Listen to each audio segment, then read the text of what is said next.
আমাদের আগের ম্যাথ আর এই ম্যাথের মধ্যে ডিফারেন্স হইল, আগের ম্যাথে আমাদের সরাসরি বলে দেওয়া ছিল যে যাত্রাকালের পুরোটা সময় ধরে গাড়িটি একটা নির্দিষ্ট বেগ বজায় রাখে।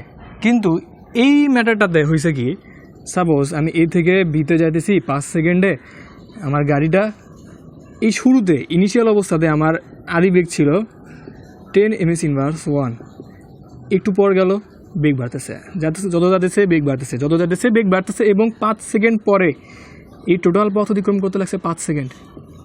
5 সেকেন্ড পরে যখন আমি দেখলাম আমার বেগ হয়েছে v = 30 ms−1, এটা আমার আদি বেগ, এটা আমার শেষ বেগ, আর টোটাল সময় লাগছে আমার হতেছে 5 সেকেন্ড।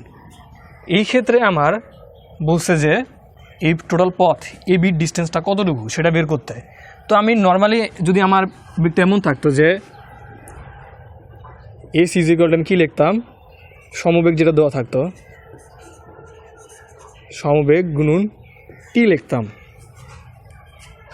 এখন ফার্স্ট অফ অল আমরা যদি পৃথিবীতে যে কোনো জায়গাতে চলাচল করার চেষ্টা করি, আমরা কিন্তু এই সমবেগটা বজায় রাখার চেষ্টা করলেও আসলে ভালোভাবে করতে পারবো না।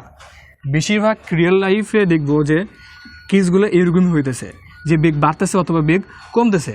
তো এই যে কেসটা আছে এখানে কি আমার প্রতি সেকেন্ড একটু একটু একটু বেগ বাড়তে বাড়তে বাড়তে কত হয়েছে 30 ms/s।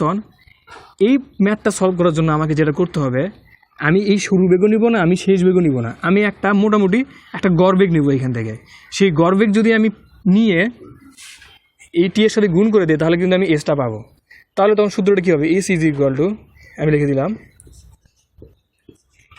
গড় বেগ গুণন T। এখন এখানে গড় বেগ কত হতে পারে, আমার U + V/2 অবশ্যই। তাহলে সূত্র কী হবে, U + V/2 গুণন T, এটা হচ্ছে আমার গড় বেগের সূত্র। আর যদি আমার সমবেগ দেওয়া থাকে তাহলে আমি কী করবো, AC = VT।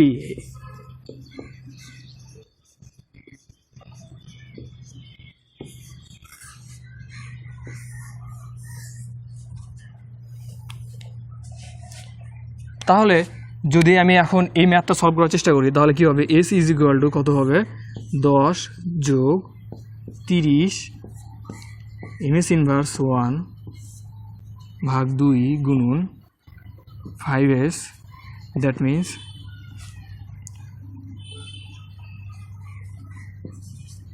100 মিটার। আমি ইচ্ছা করলে এই সবগুলো একক না লিখে এখানে মিটার লিখতে পারতাম। যখন আমি এইখানে লিখছি ms−1 আর এখানে লিখছি s, যদি আমি এককগুলোর কথা চিন্তা করি সেটা কি হয়েছে আসলে, ms−1 গুণন s না। আর s−1 মানে কি বুঝি আমরা, m লিখলাম 1/s গুণন s। এককের ক্ষেত্রে কী হবে, as আর as কাটা যাবে, থাকবে শুধুমাত্র m, সেই mটাই আমি এখানে লিখছি।